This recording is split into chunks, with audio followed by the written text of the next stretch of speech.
नमस्कार। मैं हूं संजीव श्रीवास्तव। आप देख रहे हैं 4 PM न्यूज नेटवर्क।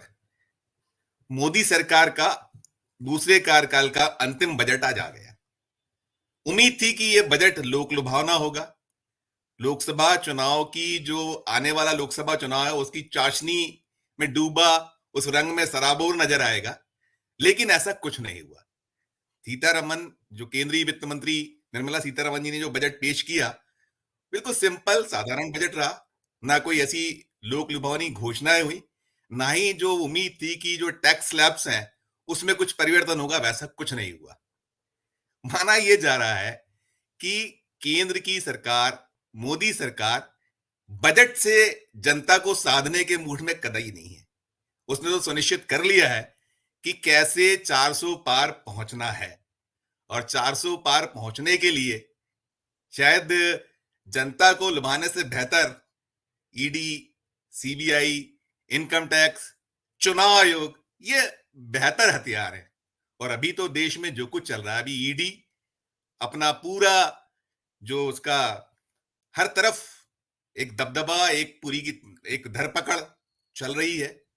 अलग अलग राज्यों में निशाने साधे जा रहे हैं। पहले बिहार, फिर झारखंड, और अब उम्मीद ये की जा रही कि आने वाला राज्य दिल्ली उसके निशाने पर होने वाला है। तो कुल मिलाकर चर्चाएं यही हैं कि केंद्र की सरकार, मोदी सरकार किसी चिंता में नहीं है। वो मानकर चल रही कि 400 पार, ये जो उसके हथियार हैं, उसके जरिए उसके जरिए निशाना साध लिया जाए। ये निशाना साध लिया जाएगा।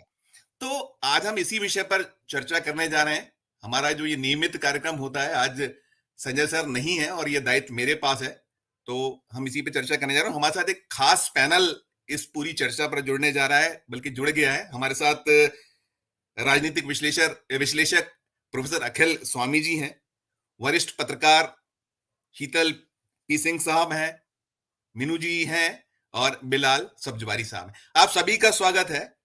मैं शुरुआत करना चाहूंगा शीतल पी सिंह साहब से। शीतल जी, ये जो चल रहा है देश में, क्या ये वास्तव में भ्रष्टाचार के खिलाफ लड़ाई या जंग है, या कोई विरोधियों को ठिकाने लगाने के लिए, या एक विपक्ष खत्म करते हुए अपनी राजनीति को साधने का कोई कार्य देश में चल रहा है? क्या कहेंगे आप?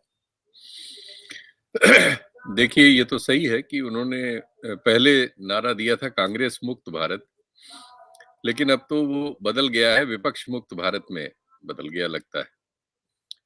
अभी ताजा घटनाएं हम झारखंड में देख रहे हैं, जहां एक सरकार थी, उसके मुखिया को ईडी ने गिरफ्तार किया और उस पार्टी ने एक दूसरा प्रस्ताव गवर्नर को तुरंत दिया, एक नाम दिया, लेकिन उनको बुलाया नहीं गया अभी तक।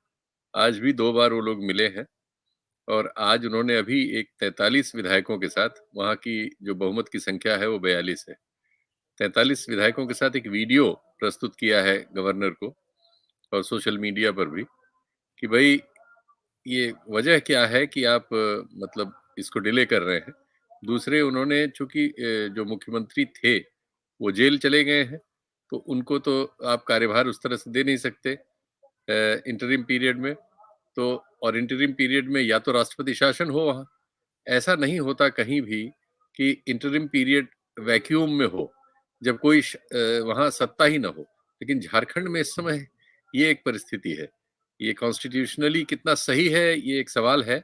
मेरा ख्याल है कि ये सही नहीं है, लेकिन अब चूंकि हमारे यहाँ जो इन सब चीज़ों को तय करने की एजेंसियां हैं या कोर्ट है, उनमें एक तो विलंब बहुत होता है किसी भी नतीजे को आने में, और बहुत बार वो नतीजे स्पष्ट नहीं होते और उनसे अस्पष्टता जैसी की तैसी बनी रहती है और ये सब चीजें दोहराई चली जाती रहती।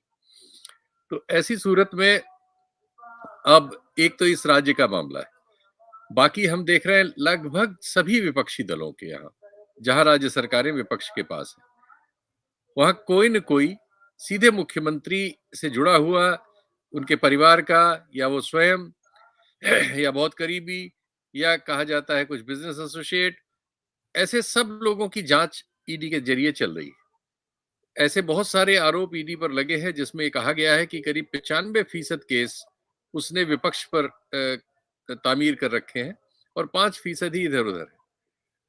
उसका इस तरह से प्रयोग जो है वो दुरुपयोग की श्रेणी में आने के काबिल है।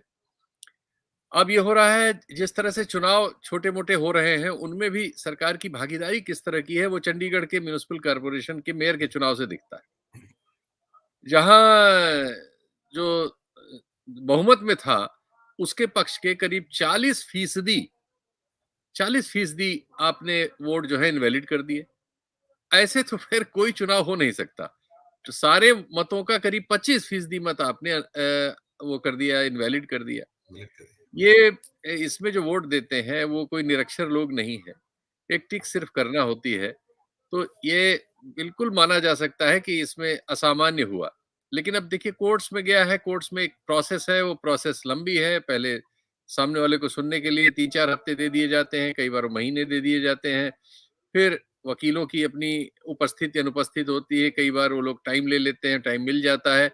ये सब करते-करते हमारी परिस्थितियाँ ऐसी हो जाती हैं जिसमें उस न्याय का कोई मतलब ही नहीं होता, अगर वो हो भी तो, और वो होगा इस पे भी कोई भरोसा नहीं रह जाता। इस तकनीकी स्थिति का फायदा उठाती हुई वर्तमान सरकार लग रही है और करीब 3 मुख्यमंत्रियों पर, एक तो जेल जा चुके हैं, 2 अन्य जिसमें केजरीवाल साहब का नाम है और एक आध नाम सीधे मुख्यमंत्री के नहीं है लेकिन उनके पुत्र वगैरह के हैं, जैसे तमिलनाडु में। तो इस तरह की परिस्थिति बनी हुई है जिसमें शीर्ष नेताओं को ही सीधे जेल में डाला जा रहा है या डालने का खतरा उन पर लटकाया जा रहा है। और उसका विकल्प क्या है, वो हिमंत बिश्व शर्मा से नजर आता है कि उनके खिलाफ सीबीआई और ईडी का जो मामला था, वो मामला उनके बीजेपी में शामिल होते ही गायब हो गया। ऐसे अनेक लोग पश्चिम बंगाल के थे जो विभिन्न घोटालों में जिनकी जांच चल रही थी, उन्होंने जब जब पार्टी बदल के अपने को बीजेपी में शामिल किया, उनके खिलाफ जांच खत्म हो गई। हमने महाराष्ट्र में देखा, छगन भुजबल के खिलाफ जांच एजेंसी ने कोर्ट में बताया कि साहब फाइल ही गायब हो गई है। तो ये जो ये जो विद्रूप है, इसको बहुत परिभाषित करने की जरूरत नहीं है। दूसरी ओर हम क्या देख रहे हैं कि जेएनयू का एक नौजवान है जिसको आपने एक मामले में यूएपीए वगैरह लगा के अरेस्ट कर लिया, जो चार्जशीट वगैरह की समीक्षा अखबारों में और विभिन्न जगहों पे छपी है, उससे लगता है वो मामला जैसा है ही नहीं, उसका कोई सीधा इन्वॉल्वमेंट नहीं है, टेढ़ा भी नहीं है एक्चुअली तो। और न उसने कोई हिंसा की है स्वयं, न हिंसा की वकालत की है। पता नहीं है कैसे उसको षड्यंत्रकारी बना के 3 साल 4 महीने कितने दिन हो गए हैं और अभी हाल में 13वीं बार उसकी सुनवाई की डेट जो है अगली डेट हो गई है। तो इस तरह का हम देख रहे हैं। दूसरी खबर आ रही है कि जो संसद में शहीद आजम भगत सिंह की डुप्लीकेसी करने की कोशिश करते हुए कुछ नौजवान अभी पकड़े गए थे, जो उसमें कूदने की कोशिश कर रहे थे, कूद गए थे और कुछ धुआं छोड़ दिया था और बेरोजगारी से पीड़ित थे जैसा उन लोगों ने बताया था। उनके बारे में आ रहा है कि दिल्ली में स्थित जो स्पेशल सेल नाम की हमारी एजेंसी है, जो सीधे गृह मंत्रालय को रिपोर्ट करती है, उसने उनको प्रेशराइज किया। ये एफिडेविट पे उन लोगों ने शिकायत की है कोर्ट में, और प्रेशराइज करने के लिए 3rd डिग्री में उन्होंने इलेक्ट्रिक करंट तक का इस्तेमाल किया, और जिसके जरिए वो ये कहलवाना चाहते थे कि वो किसी विपक्षी नेता का या दल का नाम ले दें कि उनकी कॉन्स्पिरेसी से उन्होंने ऐसा किया है। मैं कहता हूं कि हो सकता है कि ये प्राइमा फेसी ठीक न हो, लेकिन अगर इन सब की जांच नहीं होगी तो हमें पता नहीं लगेगा। लेकिन अगर ये सब सच है तो हम सचमुच में एक ऐसी जगह पहुंच गए हैं जहां तर्क, समझ सब जवाब दे जाती है, और पता नहीं हम देश को कहां की तरफ खींच रहे हैं और इसे कहां पहुंचा देंगे ये सब करके। एक बहुत बड़ी आबादी के खिलाफ जो मन में आए सो बयान देने वाले असंख्य राजनेताओं और स्वयंभू धर्म के ठेकेदारों, बहुत से इंडिविजुअल समाज सेवियों को के खिलाफ हम कोई कार्रवाई होते हुए नहीं देखते। दूसरी ओर हम पाते हैं कि एक अल्पसंख्यक समुदाय के किसी नौजवान ने या किसी ने इस तरह की किसी छेड़खानी से उत्तेजित होकर कोई हल्की फुल्की मूर्खता कर दी तो हम उसे घसीट के कानून के दायरे में और सालों महीनों जेल में सड़ने के लिए पाते हैं। ये जो परिस्थिति उत्पन्न हो रही है, ये किसी भी समाज के लिए सभ्य असभ्य जो भी हो, उसके लिए निश्चित तौर पर भविष्य में नई चुनौतियां पेश करने का रास्ता है। ये कोई सामान्य रास्ता तो नहीं है। अतीत के हमारे इतिहास के सारे अनुभवों ने यही शिक्षा दी है कि ये रास्ता ठीक नहीं है, इस पे न चला जाए। लेकिन सच्चाई ये है कि हम लोग इस रास्ते पर लगातार बढ़ते हुए मिल रहे हैं। जी, बिल्कुल। आपने कहा कि असम के मुख्यमंत्री का आपने उदाहरण दिया, कई और भी राज्य हैं। तो शीतल जी, ये भी माना जाए कि अब जैसे मोदी बीजेपी को चला रहे हैं, बीजेपी यदि कुछ है तो मोदी है और मोदी यानी बीजेपी, एक सा स्थिति पैदा हो गई है। तो क्या ऐसा माना जाए कि वो चाहते हैं कि विपक्ष भी मोदी के अनुसार चले? ऐसा कुछ संदेश है इस पूरे जो घटनाक्रम हो रहे हैं, शीतल जी? अनम्यूट कर लीजिएगा, माइक अनम्यूट कर लीजिए। विपक्ष को वो चाहते हैं कि वो बीजेपी में सरेंडर कर जाए या जी। नीतीश कुमार बन जाए, कुछ इस भूमिका में मिले वो। विपक्ष को विपक्ष के रूप में वो नहीं चाहते। ये उनके आचरण से, उनके व्यवहार से पता लगता है। जब 147 सांसदों को संसद से निलंबित कर दिया जाता है, ये जो हमारे सामने दृष्टांत है, वो ये बताते हैं कि वो विपक्ष को चाहते ही नहीं। विपक्ष को वो चाहते हैं कि उनका सोशल मीडिया का जो बहुत बड़ा महाकाय लाखों संवाहकों का ग्रुप है, वो उनको गाली देने के लिए इस्तेमाल करे, आलोचना के लिए इस्तेमाल करे, पंचिंग बैग बना के रखे। या तो उसकी ये भूमिका हो या वो सरेंडर करके इनके सामने नतमस्तक हो जाए। जी। अखिल सर, जो कहा शीतल सर ने भी कहा, और जो क्या 400 पार का नारा है, वो बिना नेताओं को, विपक्ष के नेताओं को जेल भेजे, संगठनों को, जो विरोधी दल है उनको दबाए, कुचले बिना संभव नहीं दिखता। ये स्थिति पैदा हो गई देश में, जो अब सब कुछ हथकंडे अपनाए जा रहे हैं। अखिल सर, देखिए, जो आपने शीर्षक दिया है, क्या बीजेपी लोकसभा चुनाव से पहले पूरे विपक्ष को जेल भेज देगी? जी। देखिए, विपक्ष से ज्यादा आज खतरा है बीजेपी को और मोदी जी को यूट्यूबर से, आप जैसे लोगों से और हम जैसे लोगों से। तो इसको अगर संशोधित करके लिखे कि विपक्ष पैनलिस्ट और यूट्यूबर्स को भी क्या जेल भेज देगी, अगला नंबर हमारा आपका आ सकता है। खैर, निश्चित निश्चित। मेरा निवेदन तो केवल ये होगा कि भेजें अगर, तो वहां पे हमको वाईफाई की सुविधा दे दें और हमको डिबेट करने की अनुमति दे दें। ये अनुमति जो है, हम अंदर जाके उसका उपयोग करेंगे। जो देखिए परिस्थिति है, वो शीतल जी ने बड़ी अच्छी तरह से बताई। असली मुद्दा क्या है? जी। असली मुद्दा ये है कि जो ये कार्रवाई हो रही है, इसका राजनीतिक लाभ होगा या हानि होगी? जी जी। मुझे ऐसा लगता है कि उनके हाथ पैर फूल गए। ये वो गलती कर रहे हैं जो 1977 में भव्य जीत के बाद जनता पार्टी ने की थी, और उन गलती की वजह से ही इंदिरा गांधी लौट के आई थी, जब वो बेलछी गई थी, और आपको याद होगा पूरा फिजा बदल गई थी, जबकि कोई कल्पना नहीं कर सकता था कि इंदिरा जी जीतेंगी। आज के तारीख में बिहार के अंदर जो हुआ, देखिए, तेजस्वी यादव द्वारा जब वो उप मुख्यमंत्री थे, 3 लाख नौकरियां आज मिसाल बन गई। नीतीश कुमार एक लायबिलिटी बन गए। एक तो वहां का जो शक्ति संतुलन था उसको उन्होंने बिगाड़ दिया।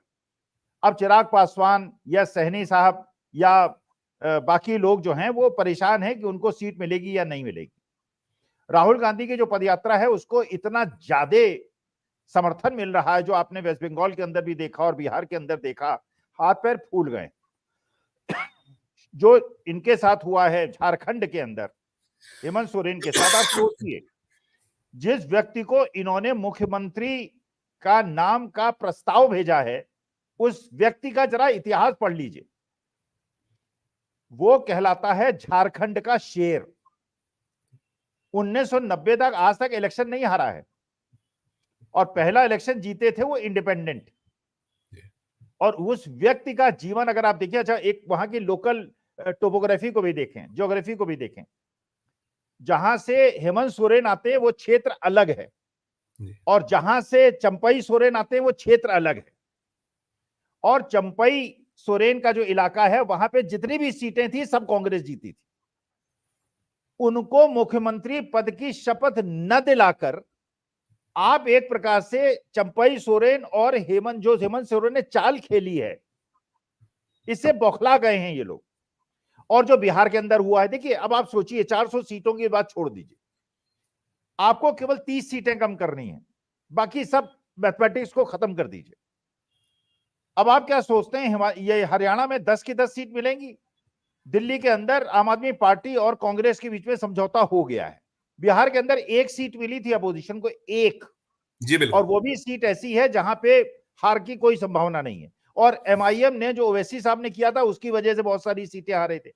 महाराष्ट्र के अंदर जो बहुजन अघाड़ी है जो अंबेडकर साहब की है, वो इस बार 2 सीटें लेके गठबंधन में है और जनता दल यूनाइटेड का एक मेंबर जो है वो इंडिया अलायंस से इलेक्शन लड़ना चाहता है। इसका मतलब ये है, जो मुझे लगता है, जो इसके आफ्टर इफेक्ट्स हैं, देखिए जेल में भेजने को तो किसी को भेज सकते हैं, आपकी सरकार है जिसको भेजें, इसका क्या राजनीतिक फायदा होगा या नुकसान होगा, ये देखने वाली बात है। जी बिल्कुल, उस पर भी मैं आने वाला था। जी बिल्कुल जी। तो मुझे प्लीज। ऐसा लगता है कि आज की तारीख में मोदी जी के जो सलाहकार हैं वो उनको गलत राय दे रहे हैं, वो मोदी जी से परेशान हैं, और जिस प्रकार से ये यात्रा उत्तर प्रदेश, और जिस प्रकार से अखिलेश यादव ने भी उत्तर प्रदेश में सीट एलोकेशन किया है, बाकी सब लोग यहाँ पे उत्तर प्रदेश उत्तराखंड के ही हैं, वो जानते हैं इस बार जो पिछली बार कास्ट मिस कैलकुलेशन उन्होंने किया था, शाक्यों को सीट देना, पटेलों को सीट देना और यादवों को कम सीट देना और बाकी बैकवर्ड्स को सीट देने का मतलब यह है कि उनका जो पीडीए अलायंस जिसके बल पे वो इलेक्शन लड़ना चाहते हैं वो बीजेपी के लिए बहुत बड़ी समस्या क्रिएट कर देगा। जैसे बिहार के अंदर जब नीतीश कुमार से जातीय जनगणना की बात पूछी गई, बंगले झांकने लगे। मैसेज ये गया जो सबने रीड किया कि अब बीजेपी की संगत की वजह से अब ये जातीय जनगणना की बात नहीं करेंगे, उसका भी लाभ तेजस्वी यादव को मिलने वाला है। तो तेजस्वी यादव को, हेमंत सोरेन को इन्होंने हीरोज की तरह आगे बढ़ा दिया है। तो मुझे ऐसा लगता है इसका राजनीतिक हानि इनको होगी, या तो अगर इन्होंने सोच लिया है कि इलेक्शन हारना है तो सबको जेल में बंद कर दें, और चाहते हैं कि इलेक्शन जीतने की संभावना को बरकरार रखना है तो कृपा करके ऐसी गलती न करें जो गलती मोरारजी भाई के जमाने में उनके सलाहकारों ने इंदिरा जी से के अगेंस्ट करा दी थी। क्योंकि जो बेलछी में राहुल गांधी ने किया, इंदिरा जी ने किया था, और राहुल गांधी वेस्ट बंगाल बिहार में कर रहे हैं और उत्तर प्रदेश में भी वही करेंगे, उसका दुष्प्रभाव झेलना पड़ेगा। इसलिए राजनीतिक समझ अगर है तो ऐसी गलती न करें।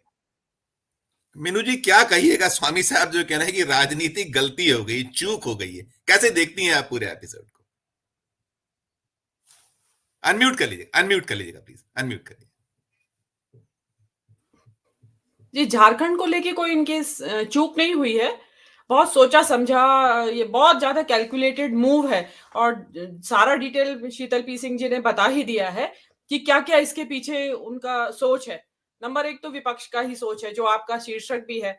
मैंने आपके चैनल पे 1 साल पहले कहा था संजीव जी कि ये जो बीजेपी, ये मोदी सरकार है, ये 2024 का इलेक्शन सारे विपक्ष के प्रमुख नेताओं को जेल के पीछे सलाखों में भेज देगी, उसके बाद लड़ेगी इलेक्शन। तो इसलिए विपक्ष को अपनी दूसरी पंक्ति का नेतृत्व तैयार रखना चाहिए। तो ये जो सरकार है, मोदी सरकार है, ये लोग, इनका क्या है कि ये विपक्ष को विपक्ष नहीं मानते हैं, ये जाने दुश्मन मानते हैं विपक्ष को। तो और उनका ये ख्याल है कि क्योंकि ये जाने दुश्मन है तो इनको यहाँ से नेस्तनाबूद कर दिया जाना चाहिए, खत्म कर दिया जाना चाहिए अस्तित्व इनका। तो वो पहले कांग्रेस से शुरू हुई थी बात, और वो कांग्रेस से होती होती अभी सभी के ऊपर इनका, सारे उसके ऊपर तलवार लटकी हुई है। और आज आपने देखा होगा इंडियन एक्सप्रेस में एक बहुत लंबी लिस्ट छपी है कि कन्याकुमारी से लेके कश्मीर तक और इधर सभी राज्यों में जो विपक्ष के प्रमुख नेता हैं, वो या उनके बेटे या रिश्तेदार या उनके जरिए से किसी ना किसी जरिए से ईडी की तलवार उनके ऊपर लटकाई हुई है। तो आज नहीं तो कल, नहीं तो परसों, उससे पहले सबके ऊपर एक साथ ये कार्रवाई होगी। इनको ये गलतफहमी हो गई है कि ये जो कार्रवाई है, इसकी वजह से, ईडी की जो कार्रवाइयां हैं, इसकी वजह से हम पब्लिक के मन में विपक्ष के प्रति अविश्वास पैदा कर देंगे कि ये सारा जो विपक्ष है भ्रष्ट है। देखिए, विपक्ष, जो पब्लिक है, उसके मन में विश्वास पैदा हो जाता कि मोदी जी भ्रष्टाचार के खिलाफ लड़ाई लड़ रहे हैं, लेकिन अगर वो समान रूप से सबके ऊपर तलवार चलाते, जो देखिए, अब लिस्ट वो दोहराने से फायदा नहीं है कि हेमंत बिस्व शर्मा, अजित पवार और हम सबके नाम ले, दर्शकों को भी याद हो गए होंगे सबके नाम। वो तो शीतल सर ने कही दिया कि जैसे ही अब हम बीजेपी में जो आ जाता है तो वो पाक साफ हो जाता है, वो एक बिल्कुल उसको कोई उसके सारे पाप धुल जाते हैं। जी हाँ, तो इनकी कैलकुलेशन यही थी कि जैसे नीतीश कुमार ने कॉम्प्रोमाइज कर लिया, चले गए, इनकी हेमंत सोरेन से भी एक कॉम्प्रोमाइज का उम्मीद थी इनको, और उसका कारण भी बहुत बड़ा था। क्योंकि देखिए, इसके असेंबली इलेक्शन में एक साल से भी कम का समय रह गया है और वहां उपचुनाव हो नहीं सकता इस वजह से, जो कानून है प्रतिनिधित्व का। उसके हिसाब से चुनाव हो नहीं सकता है। तो इनका मानना ऐसा था कि हेमंत सोरेन के अरेस्ट होते ही उनकी पत्नी को जो वो चाह रहे हैं बनाना मुख्यमंत्री, जो कि पास्ट एक्सपीरियंस भी रहा है कि भाई मुख्यमंत्री को अगर किसी अड़चन आ गई है तो वो पत्नी को सौंप जाते हैं अपनी गद्दी, जो हो रहा था पिछले दिनों। उनका मानना बिल्कुल यही था, लेकिन उन्होंने, क्योंकि वो कानूनी अड़चन उनको मालूम थी, तो उन्होंने रास्ता निकाल लिया। यहां बीजेपी हक्का बक्का रह गई कि ये जो अचानक से चंपई सोरेन का नाम क्रॉप अप हुआ, तो हम लोग भी रह ही गए थे, हमको भी उम्मीद नहीं थी, लेकिन बीजेपी जो कि षड्यंत्र कर रही थी उनको तो सबसे ज्यादा धक्का लगा कि ये हुआ क्या है।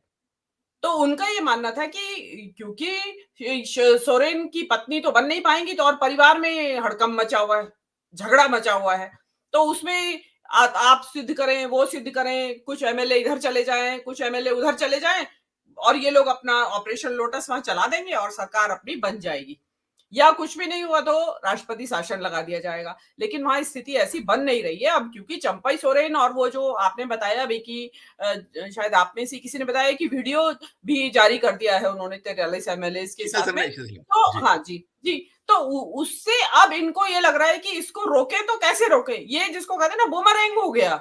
मतलब यहाँ मेरे ख्याल से वो मास्टर स्ट्रोक जो ये कहते हैं उसको, वो खुद ही आके इनके ऊपर पड़ा कि अब इसका रास्ता कैसे निकाले। तो जिन नीतीश कुमार को आपने अफरा तफरी में दिलवा दी थी शपथ, ऐसे इन्हीं हालातों में आज यहाँ आप झारखंड को कैसे मुख्यमंत्री रहित या विहीन रख पा रहे हैं? आप इसको एक चीज और देखिए, मुख्यमंत्री का इनको जो झूठ फैलाया गया है कि गायब हो गए, भाग गए, लापता हो गए, मतलब कि मुख्यमंत्री के बगैर राज्य कैसे चलेगा। आप चैनल्स को देखिए, ऐसा हो रहा था जैसे मुख्यमंत्री के बगैर झारखंड में जलजला आ जाएगा। अब क्यों नहीं आ रहा है वहां जलजल? अब भी तो नहीं है मुख्यमंत्री कुर्सी के ऊपर, अब चिंता नहीं है उनको। तो ये इस तरह के डबल स्टैंडर्ड्स और पब्लिक में हर वक्त एक फ्रेंजी, उन्माद सा पैदा रखना, तो ये इनकी एक आदत बन गई है। और ये विपक्ष को तो आप देख ही रहे हैं कि सांसद हो तो, विधायक हो तो, मंत्री हो तो, और आप अगर और कुछ नहीं है, नेता है, नेता के पुत्र है या रिश्तेदार है, हर किसी के ऊपर हर वक्त तलवार लटक रही है और ईडी को एक मजाक बना लिया है। अब आम पब्लिक ईडी को मजाक के तौर पे लेने लगी है, मतलब लोग आपस में भी कह देते हैं अरे चुप हो जा, ईडी लगवा दूंगा तेरे पीछे। तो ये स्थिति आ गई है। मतलब पहले जमाने में ईडी का नाम यदा कदा सुनने में आता था, बहुत रेयरली कि कोई फॉरेन एक्सचेंज का कोई प्रॉब्लम होती थी या कोई लफड़ा होता था तो उसमें आती थी बात। और अब तो आपने किसी को 501 रुपए टीके में भी दिए तो उसपे भी ईडी आ सकती है कि भी कहां से लाए थे आप 501 रुपया। तो ये किसी मतलब हंसी का पात्र बना दिया एक इतनी रेप्यूटेड संस्था को, जिसकी की स्वायत्ता होनी चाहिए थी, अब वो इनका वो बनी हुई है। और इनको वो ही लगता है जो आप सभी बोल रहे हैं कि इनको लगता है कि हम जो बजट में तो हमें कुछ करने की जरूरत है नहीं, इसलिए लैकलस्टर है बजट। उनको ये लगता है कि हम तो भैया सीबीआई, ईडी, आईटी, पेगासस और नहीं तो बुलडोजर और बहुत सारे इस तरह के बहुत सारे इनके पास साधन है, तो उसके जरिए, और बाकी का रहा सारी कसर बीजेपी का आईटी सेल है करने के लिए। और आपकी तरह इन लोगों ने अपने यूट्यूब चैनल्स खोले हुए, आप वहां जाके सुनिए कितनी भद्दी भाषा, और जो विपक्ष के नेताओं के कितने भद्दे भद्दे नाम थंबनेल में लिखे रहते हैं। तो वो चीजें यहाँ पे चल रही हैं, तो उसमें पब्लिक का बेवकूफ भी बनाया जा रहा है और बन रही है पब्लिक बेवकूफ। तो विपक्ष को तो मेरा तो सलाह यही है, विपक्ष को, मैं हालांकि सलाह देने वाले का हमारा काम नहीं है, लेकिन फिर भी जो ये चल रही है, जो जिस तरीके का मंजर इस देश में चल रहा है, उसमें विपक्ष के दूसरी पंक्ति के नेता जो है सभी दलों के, उनको तैयारी रखनी चाहिए ताकि वो 2024 का इलेक्शन लड़ सके। ऐसा ना हो कि कहीं बांग्लादेश जैसी स्थिति पैदा हो जाए कि कोई है ही नहीं, तो वो कहेंगे भाई जब विपक्षी लड़ना नहीं चाहता तो भाई हम क्या करें, हम तो निर्विरोध आ गए चुन के। तो ये तैयारी बिफोर हैंड करके रखनी चाहिए। और लेकिन जिस चीज का हम कह रहे हैं इतनी आसानी से, वो एक इतना आसान सिनेरियो है नहीं टू इमेजिन कि आप सोचें कि ये देश के सारे नेता एक लाइन से जेल के सलाखों के पीछे। अब कल परसों में बता रहे हैं कि केजरीवाल का नंबर है, बिल्कुल, और डेफिनेटली होगा, उसमें भी यही सब कुछ होने वाला है। तो इसमें क्या है कि आप रोज रोज सुनते रहेंगे एक एक जा रहे हैं, तो ये चीज जो है ना, ये एक तंत्र की तरफ बढ़ रही है। मतलब जैसे लोकतंत्र में दो दल भी हो सकते हैं, बहुदलीय व्यवस्था भी हो सकती है, लेकिन यहाँ अब एक तंत्र ही चलेगा चाइना की तरह। कम्युनिस्ट पार्टी का राज है वहां, यहाँ भाजपा पार्टी का राज चलेगा और उसके लिए पूरी कोशिशें और पूरा दमखम के साथ चलाया जा रहा है और उसमें मीडिया भी साथ दे रहा है, जो पूरी तरीके से साथ लगा हुआ है। जो अभी सोरेन की बात को ले लीजिए, मतलब किस तरीके से कि गायब हो गया है मुख्यमंत्री, लापता हो गया है एक, और उस मतलब एक सनसनी पैदा करने का भी एक सीमा होती है। मतलब आपने बुद्धि को अपनी तो ताक पे रखी दिया, आप जनता की बुद्धि को भी हाईजैक करना चाहते हैं, उनके विवेक को। तो ये एक बहुत खतरनाक मंजर की तरफ ये देश बढ़ रहा है और चिंता है हमें, लेकिन हम तो अभी अपनी बात यहाँ कह ही सकते हैं, इसके अलावा तो और क्या कर सकते हैं। जी नहीं, निश्चित तौर पर हम चिंता ही जाहिर कर सकते हैं। बिलाल सर, क्या देखते हैं, कैसे देखते हैं, और खासकर अब कल दिल्ली की बारी है, जो 2 तारीख है और मिल चुका है, उन्हें भी 5वां नोटिस मिल चुका है, तो अब माना जाए कि ये अगला नंबर दिल्ली का, और जो कार्ड्स थे इनके, कि जो धर्म वाला कार्ड था, राम मंदिर था, फिर ज्ञान व्यापी भी ले आए, चलता नहीं दिखता है, तो यही करना है, क्या कहेंगे आप? देखिए संजीव जी, जब एक्सपेक्टेशन इतनी हाई है कि आपकी बार 400 पार, तो ऑपरेशन भी उसके अनुकूल ही होने चाहिए। इस मुल्क में इस वक्त जिस तरह से मल्टी स्टेट ऑपरेशन का एक ड्राइव चल रहा है और उसकी मल्टीपल डायनेमिक्स हैं, और उन डायनेमिक्स में कहीं आपका ईडी सीबीआई है, उसकी डायनेमिक्स कहीं आपको सीए नजर आती है वेस्ट बंगाल में, उत्तर प्रदेश में उसकी डायनेमिक्स अयोध्या और ज्ञानवापी मस्जिद नजर आती है, दिल्ली में उसकी डायनेमिक्स शराब की नीति नजर आती है, अब पश्चिम बंगाल में उसकी डायनेमिक्स ममता बनर्जी से टकराव नजर आता है सीधे रूप, और वो सारी सहूलतें जो उनके टारगेट को अचीव कर ले, उसके लिए ये सब मल्टी स्टेट ऑपरेशन चलाया जाए। अब इस मल्टी स्टेट ऑपरेशन में भले ही आपका संघीय ढांचा दांव पे लगे, भले ही आपका कॉन्स्टिट्यूशनल वैल्यूज दांव पे लगे, भले ही आपका लोकतंत्र दांव पे लगे, भले ही आपकी विपक्षी लोकतंत्र के अंदर जो विपक्ष का एक तस्वुर है वो भले ही दांव पे लगे, चाहे विपक्ष के नेता दांव पे लगे, लेकिन आपका मकसद हल होना चाहिए। आपने देखा होगा कि एक दौर में जिस तरह से लोकतंत्र के अंदर पक्ष और विपक्ष का एक तस्वुर है चेक एंड बैलेंस का, इसी तरह भी दुनिया में एक बाइपोलर वर्ल्ड हुआ करता था, और जब उस बाइपोलर वर्ल्ड का एक ध्रुव रशा कोलैप्स हुआ, तो किस तरह से अमेरिका की पूरी तानाशाही पूरी दुनिया ने देखी। भले ही आज एक वर्ड आप यूनिपोलर में दोबारा कन्वर्ट हो गया, तो इस राजनीतिक व्यवस्था को भी एक ध्रुवीय राजनीतिक व्यवस्था के पिलर पे लाके खड़ा करने की एक रणनीति है, जिसके लिए ये सारी की सारी डायनामिक्स इस्तेमाल की जा रही है। चाहते हैं कि हवा एक तरफ ही बहे, उसके लिए एक मीडिया एक नैरेटिव एस्टेब्लिश कर रहा है, सारी संवैधानिक संस्थाएं हाईजैक कर ली गई, और ये जो ताकत साहब को मिलती है, ये दरअसल इसको भी गहराई से सोचने की जरूरत है। ये ताकत इंडिविजुअल प्रधानमंत्री जी की तो है नहीं, इस ताकत के पीछे जो एक पूरा प्लेटफॉर्म है, वो नागपुर की व्यवस्था है पूरे देश में, वो मानसिकता है जो उन्हें वो ताकत प्रदान करती है। उन्हें तीसरी बार इस देश का प्रधानमंत्री भी बनना, और पंडित जवाहरलाल नेहरू के पैरेलल आके भी खड़ा होना है। इंदिरा गांधी जो 77 के बाद चूक गई थी कंसेक्यूटिव हैट्रिक मारने में, प्रधानमंत्री नरेंद्र मोदी वो हैट्रिक मारना चाहते हैं। दिल्ली के अंदर जो एक डायरेक्शन आप देख रहे हैं, जो आपने सवाल किया था कि लेफ्टिनेंट गवर्नर पिछले 1 साल से एक जनता दरबार चला रहे हैं, लोगों से 200-250 लोगों से रेगुलर ग्रामीण लोगों से मिल रहे हैं, किसानों से मिल रहे हैं, आम जनता से मिल रहे हैं, मध्यवर्गीय लोगों से मिल रहे हैं, ब्यूरोक्रेट से मिल रहे हैं, लोगों का मूड भांपने की कोशिश कर रहे हैं। ऐसा क्यों है? लेफ्टिनेंट गवर्नर किसी भी देश का, खासतौर से यूनियन टेरिटरीज में इस तरह की पोजीशंस पे तो नजर नहीं आती। या किसी स्टेट का गवर्नर आपने देखा होगा, कोई वो तो राजशाही है, वो कोई पब्लिक कॉन्टैक्ट्स में तो नहीं रहता। क्या वजह है कि पिछले 1 साल से लेफ्टिनेंट गवर्नर यहाँ पे एक समानांतर एक एक लाइन ड्रॉ कर रहे हैं कि इसलिए ये इसकी इंटेंशन अपने आप में साफ जाहिर होती है कि यहाँ केंद्र नेतृत्व क्या करना चाहता है। टेस्टिंग भी चल रही है, साथ साथ जनता का मूड भापने की कोशिश की जा रही है। कोशिश की जा रही है कि हाथ डालें तो इसके कोई एडवर्स इफेक्ट ना हो। एक एक करके सबको दबोच लिया गया है।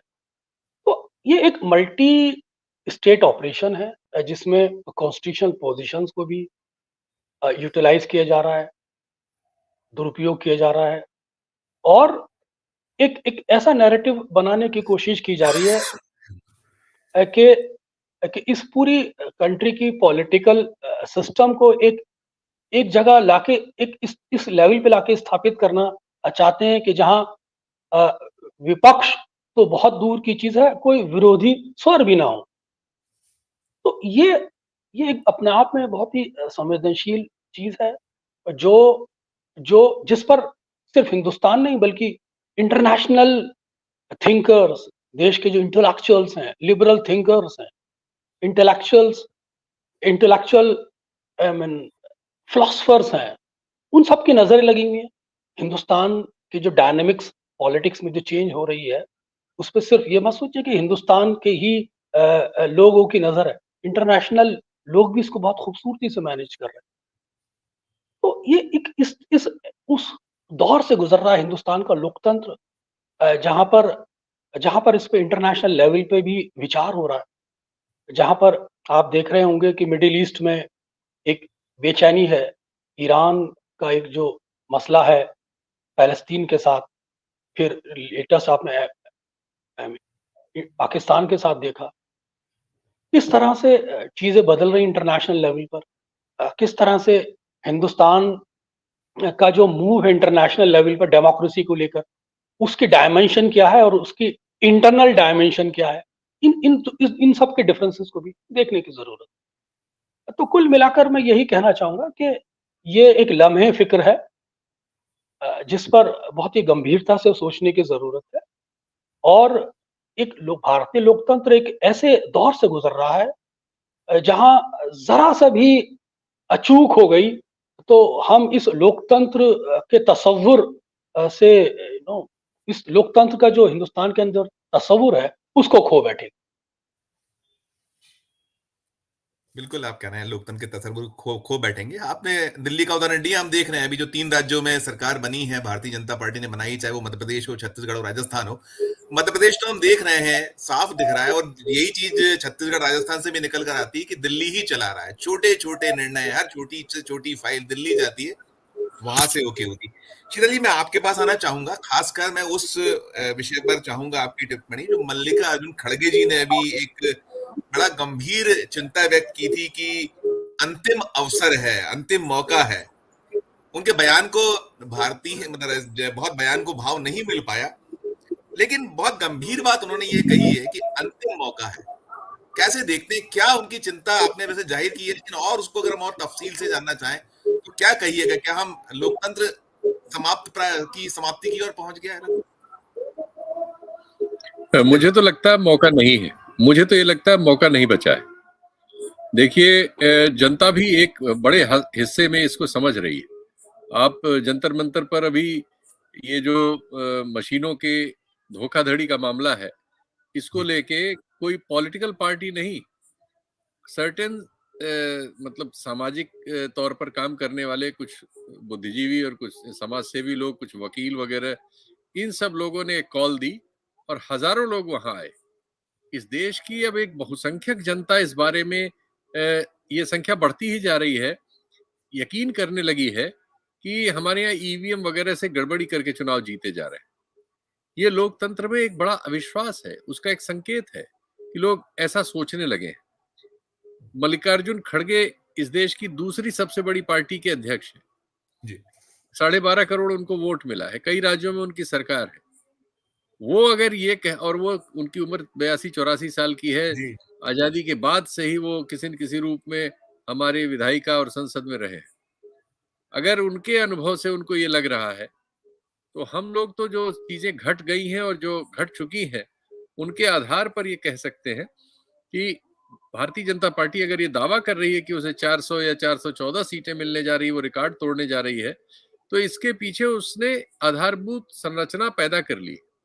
जी और बिल्कुल, आपने कहा ही कि बजट में उन्होंने कोई लॉलीपॉप नहीं दिया, नहीं दी। उन्होंने टच ही नहीं किया। मैं कह रहा हूं नहीं, उन्होंने उल्टा किया। उन्होंने शिक्षा में, स्वास्थ्य में, एग्रीकल्चर में इसमें कटौती की।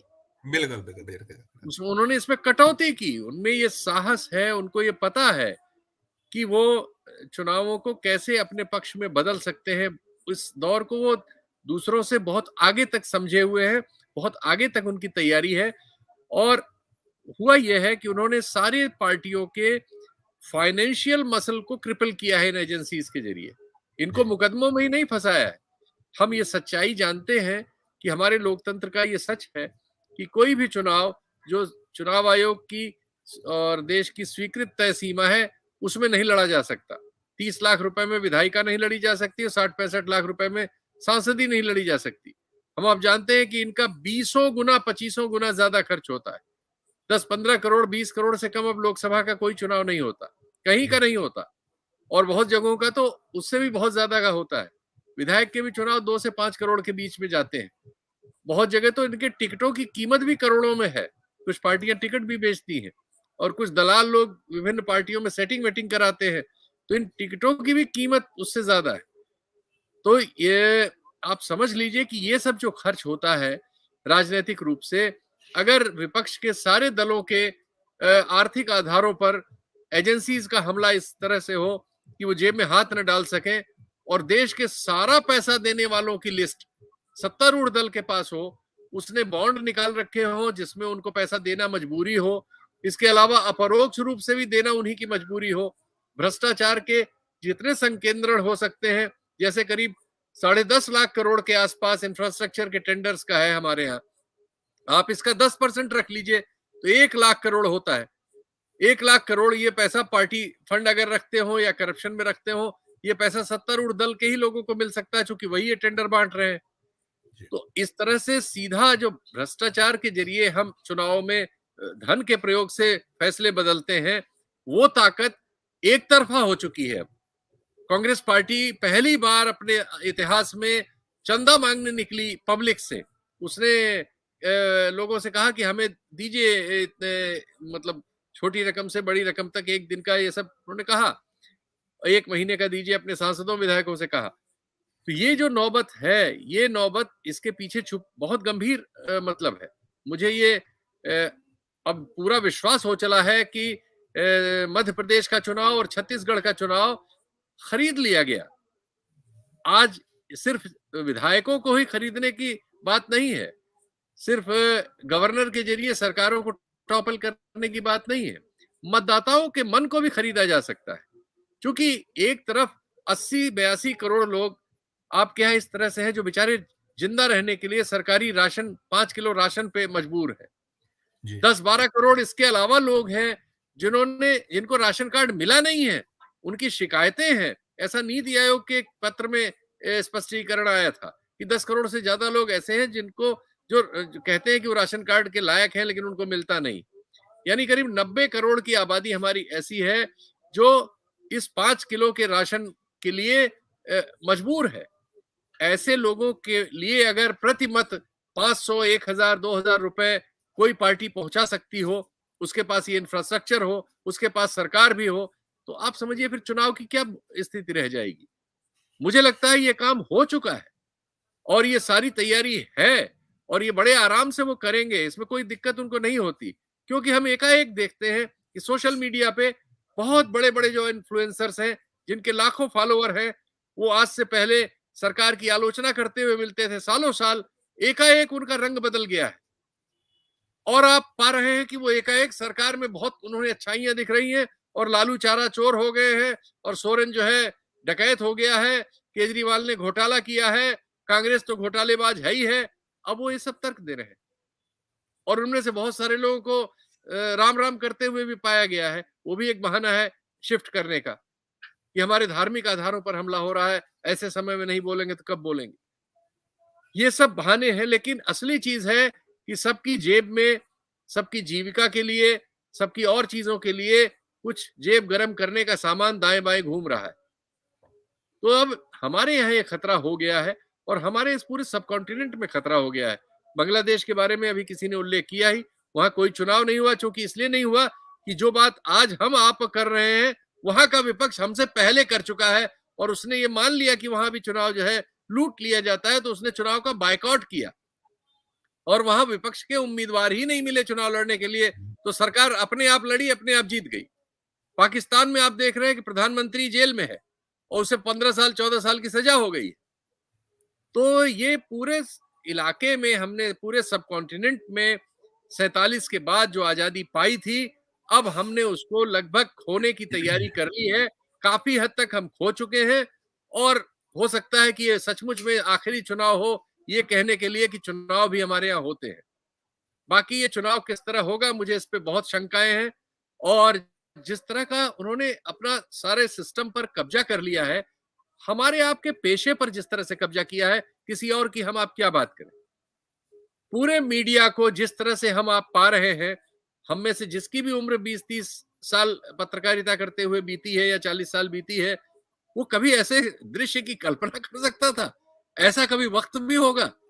हम सब हमेशा से जो उस समय की सरकारें थी, उनके खिलाफ पूरे जीवन भर उनकी आलोचना करते हुए, उनके खिलाफ खबरें निकालते हुए, उनके भ्रष्टाचार की बहुत सारे मुद्दे सच या झूठ होते हुए भी वो रिपोर्टिंग करते हुए बड़े हुए और ये हमेशा सोचते थे कि एंटी एस्टेब्लिशमेंट ही पत्रकारिता है। आज हम पा रहे हैं कि पत्रकारिता का मतलब एंटी एस्टेब्लिशमेंट होना तो गुनाह है, जेल जाने के बराबर है। आपको वो एस्टेब्लिशमेंट ही नहीं होना है, आपको दूरदर्शन को और एएनआई को पछाड़ना है, आपको किसी भी पांचजन्य को भी पछाड़ना है, आपको ऑर्गेनाइजर को भी पछाड़ना है। ये पत्रकारिता है। तो हम यहाँ जब पहुंचा दिए गए हैं, इसके बाद हम ये कल्पना करें, अखिल स्वामी जी में बड़ा साहस है, उनकी उम्र है, उनका सम्मान है, लेकिन जो मैं देख रहा हूं, मैं उसके हिसाब से कह सकता हूं कि अब इस चुनाव में इस देश का भविष्य पहले ही बंधक हो चुका है। ये चुनाव नहीं होगा, पता नहीं क्या होगा। ये चंडीगढ़ के रेप्लिका आप देखेंगे जगह जगह और तमाम बेशरम अफसरों को देखेंगे कि जीते हुए चुनाव को हारे हुए रिजल्ट में बदल देंगे। जी बिल्कुल बिल्कुल, आपने बिल्कुल ठीक कहा शीतल सर। मैंने तो 4 दशक में यही पाया है कि जब हम सत्ता पक्ष के खिलाफ लिखते थे तो हम उस विपक्ष के हो जाते थे और जब विपक्ष सत्ता पक्ष में आता था तो हम उसी सत्ता पक्ष के हो जाया करते थे। हमसे यही कहा जाता था कि ये इस दल का है, ये इस दल के लिए करता है, हमेशा ये, क्योंकि हमें तो जो सरकार है उसकी जो उसे आईना दिखाने का हम लोग काम किए थे। अखिल सर, क्या ये वास्तव में जो देश जिस ओर बढ़ गया है, जो मैंने अभी उल्लेख किया मल्लिकार्जुन खड़गे साहब का और शीतल सर ने कहा भी, तो चुनाव लूटने की पूरी तैयारी मोदी, शाह, बीजेपी, उनके घटक दल कर चुके हैं? कैसे देखते हैं आप उसको, अखिल सर? देखिए संजीव जी, मैं बहुत आदर से शीतल जी की बात से असहमत हूं। देखिए, इस देश में हमने उस 1977 में, खैर अब कहिए ईवीएम और बैलेट पेपर और उससे भी कई गुना चीजें बढ़ चुकी हैं, इसके बावजूद मेरा यह दृढ़ विश्वास है कि भारतवर्ष बांग्लादेश नहीं है, भारतवर्ष पाकिस्तान नहीं है, भारतवर्ष है जहां पे अलग अलग सभ्यताएं हैं, जो कि तमिलनाडु की अलग है, महाराष्ट्र की अलग है, उत्तर भारत की अलग है, हर तरह की सभ्यताएं हैं। और मैं ये मानता हूं कि ये इस समय बहुत बड़ी गलतियां कर रहे हैं। देखिए, आज के तारीख में इन्होंने 60% लोगों को एकजुट कर दिया है और 40% लोग एकजुट हैं। 40% लोग ये चाहते हैं कि मोदी जी जीते, उसके लिए कुछ भी कर सकते हैं, लेकिन 60% लोग ऐसे भी हैं जो इनसे जूझने के लिए तैयार हैं। देखिए, एक चीज, अब मैं थोड़ा सा उदाहरण ले लूं। एक साहब इलेक्शन लड़ा करते थे एक पार्टी से, वो कहते थे कि जब भी वहां पे होता था कि अटल जी के मजबूत हाथ में देश की कमान है, सारा का सारा अल्पसंख्यक वोट एक तरफ एकजुट होके चला जाता था। देखिए, आज के तारीख में कोई दुविधा नहीं है, आज के तारीख में हर आदमी जो इस सत्ता के खिलाफ है, देखिए अगर चुनाव होता है तो, बाकी आप जेल भेज देंगे, मेरे ख्याल से उसे विपक्ष और अच्छी तरह जीतेगा। मैं तो केवल एक राय देना चाहता हूं विपक्षी नेताओं को, जो हेमंत सोरेन ने नहीं की, मैंने पहले राय दी थी गिरफ्तार होने से पहले हथकड़ी लगा के अपनी फोटो खिंचवा लें, चाहे वो हथकड़ी नकली हो, और उसके बाद जो वो जेल चले जाएं तो केवल वो पोस्टर सड़कों पे लगाएं, कन्वेंसिंग करने की आवश्यकता नहीं है, स्वीप करेंगे इलेक्शन। जॉर्ज फर्नांडिस का 1977 में यही काम हुआ था। देखिए, जेल भेजकर आप विपक्षी लोगों को हीरो बना रहे हैं। आप कह रहे हैं सेकंड लाइन ऑफ डिफेंस बनाइए, मैं कहता हूं किसी लाइन ऑफ डिफेंस की आवश्यकता नहीं होगी। हम लोग पैसे भी लेंगे, सब कुछ लेंगे और उसके बावजूद हरा देंगे। 1977 में इंदिरा जी के खिलाफ लड़े थे फिर। अब वो बात दूसरी है कि चुनाव में बैलेट पेपर में इनवैलिड कर देगा, पीठासीन अधिकारी ईवीएम से हो जाएगा, लेकिन अगर ईमानदारी से इलेक्शन हुआ तो बीजेपी की वापस लौटने की और मोदी जी के प्रधानमंत्री बनने की संभावना निल है, जीरो है। ये जिस प्रकार से हेमंत सोरेन को, तेजस्वी यादव को जिस प्रकार से हीरो बना रहे हैं और जिसको जेल भेजेंगे वो सारे लोग चुनाव जीतेंगे। हाँ, अगर हेरफेर चुनाव में होना है, लूटे जाने हैं बूथ, तब हमारी सारी भविष्यवाणी गलत है। उसके बाद जैसे नॉर्थ कोरिया में लोग रहते हैं, चीन में जैसे लोग रहते हैं, वैसे अखिल स्वामी भी रहेगा। नहीं, यही तो शीतल पी सिंह साहब ने आशंका जताई है, उनका लूटने का आशय हम देख रहे हैं। हमने पाया है अखिल सर कि जो चुनाव के नतीजे आए हैं, मध्य प्रदेश में हमने देखा कि मध्य प्रदेश में कई वो नेता जो खुद कहते थे अपने मुख से कि 2-3-4 हजार से हम जीत जाएंगे, वो 55,000 से जीत रहा है। छत्तीसगढ़ में हमने देखा कि वो उम्मीदवार को खुद का वोट नहीं मिला, वो आशंका शीतल सर ने उस पर व्यक्त की है, लूटने वाली बात है। नहीं तो भले ही आप हीरो बनाइए सर, अखिल सर ये इससे कैसे निपटिएगा, सवाल ये बड़ा है। नहीं, देखिए, हिम्मत हारने की जरूरत नहीं है, इतनी निराशाजनक स्थिति नहीं है। क्या ये ताकत तेलंगाना में नहीं थी क्या?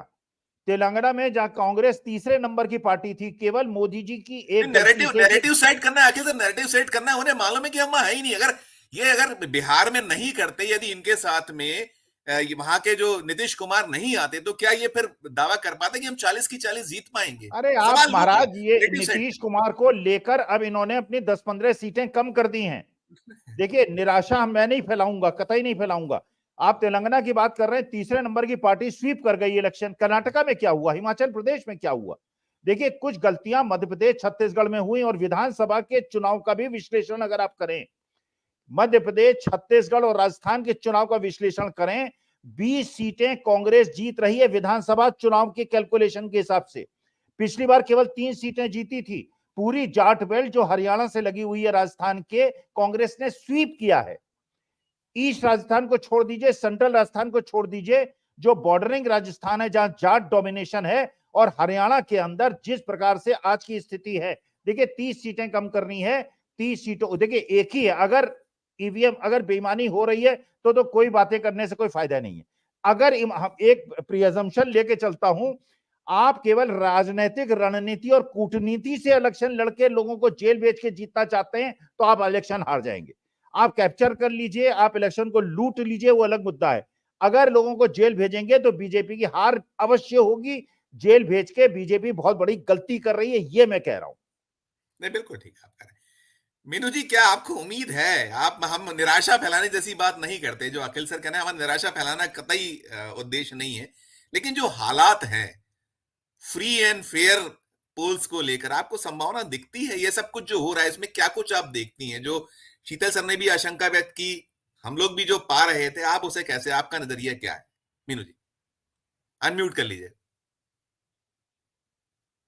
तो ईवीएम से पहले मैं तो ये जो वोटर लिस्ट है, इसी का मैं तो कहती हूँ कि विपक्षी पार्टियों को इसमें ही बहुत ज्यादा ध्यान देने की जरूरत है।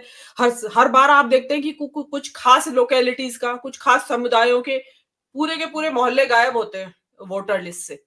और इसमें एक जो मेरे अपने पर्सनल एक्सपीरियंस से मैं बता रही हूँ, मुझे एड्रेस चेंज कराने की जरूरत पड़ी अपने वोटर आईडी कार्ड में, और जो बीएलओ होते हैं वहां, उनको वहां पे 10 चक्कर लग गए कम से कम। अब ये पेपर ला दो, अब ये ला दो, ये रह गया, वो रह गया।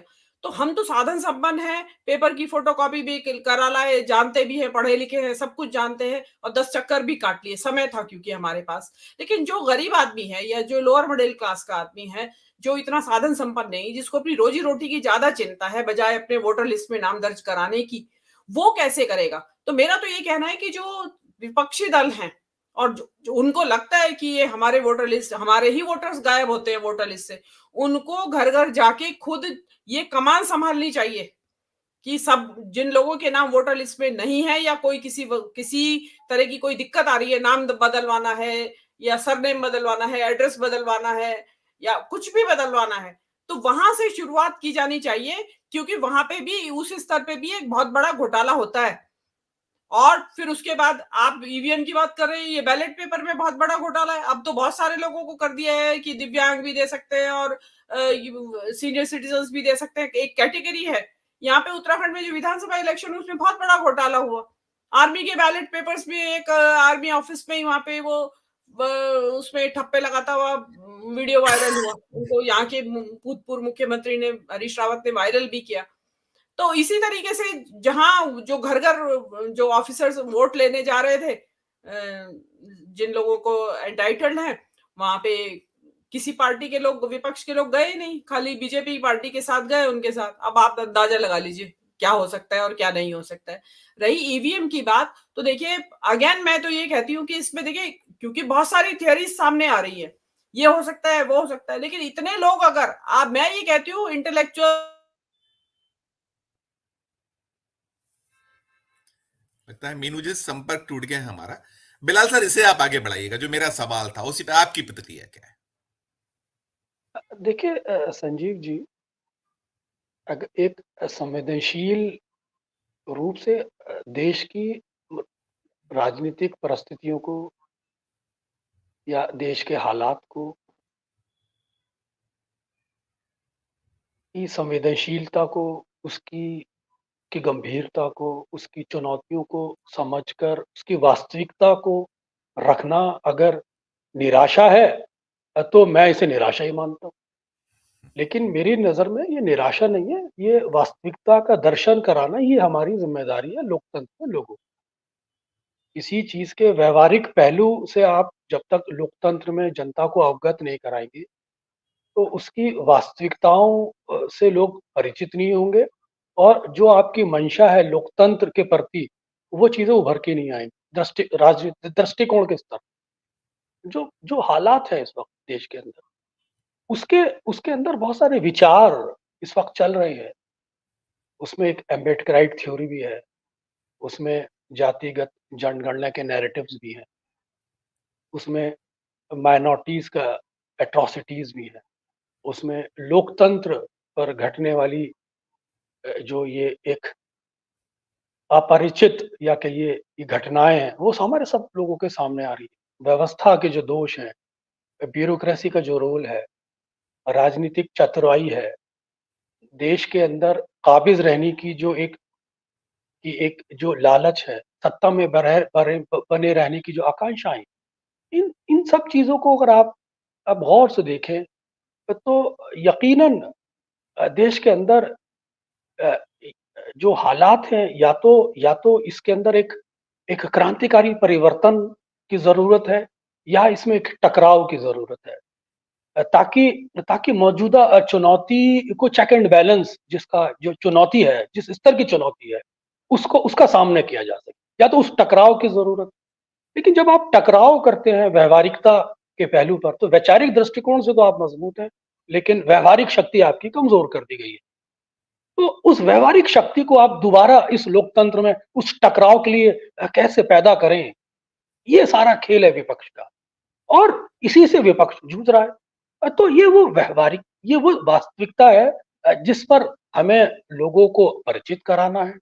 और एक बहुत मकबूल शायर हफीज मेरठी का एक वो शेर है जो इस मौके पे मुझे याद आता है, कि अभी तो क्या बूंद बूंद को तरसेगा मैखाना, अभी तो क्या बूंद बूंद को तरसेगा मैखाना, अगर अहले ज़र्फ़ों के हाथों नहीं आया पैमाना। क्या बात है, बहुत बढ़िया, बहुत बढ़िया। मैं अंत में सभी की टिप्पणी, तीनों की आपकी संक्षिप्त टिप्पणी चाहूंगा कि अब शीतल सर, विपक्ष को क्या करना चाहिए? जो हालात हैं, जो स्थिति, आपने पहले भी कुछ चीजें इंगित की हैं, तो अब फाइनली हम इस पे कैसे, ये जो विपक्ष विहीन एक भारत बीजेपी जो चाह रही, क्या करे विपक्ष? तीनों की छोटी छोटी टिप्पणी आपसे, शीतल से शुरुआत। अनम्यूट कर लीजिएगा प्लीज, अनम्यूट कर लीजिएगा। विपक्ष को सिर्फ वही करना चाहिए जो राहुल गांधी कर रहे हैं। सड़क पे आने के अलावा आपके पास कोई विकल्प नहीं है। आपकी खबर कोई दिखाएगा नहीं, आपका बयान कोई चलाएगा नहीं, आपको सब जूते लेके ढूंढते रहेंगे, जूते पीटते रहेंगे, चोर डकैत बेईमान घूसखोर बताते रहेंगे, देशद्रोही बताते रहेंगे। आप अपने को सच साबित करने के लिए, उसको पप्पू बता दिया गया था, वो सड़क पे आया तो लोगों एक बहुत बड़े हिस्से में वो पप्पू खत्म हो गया, और वो जितनी सड़क पे जाएगा उतने हिस्से में खत्म करता जाएगा। यही उन सबको करना पड़ेगा जो अपने अपने महलों में बैठे हैं और ट्वीट पे सोच रहे हैं ट्वीट करके राजनीति उनकी हो जाएगी। ऐसा जो भी सोच रहे हैं जेल खानों में मिलेंगे। इससे ज्यादा क्या कहा जाए। अखिल सर क्या कहेंगे? जो शीतल जी ने कहा पूरी तरह सहमत हूं।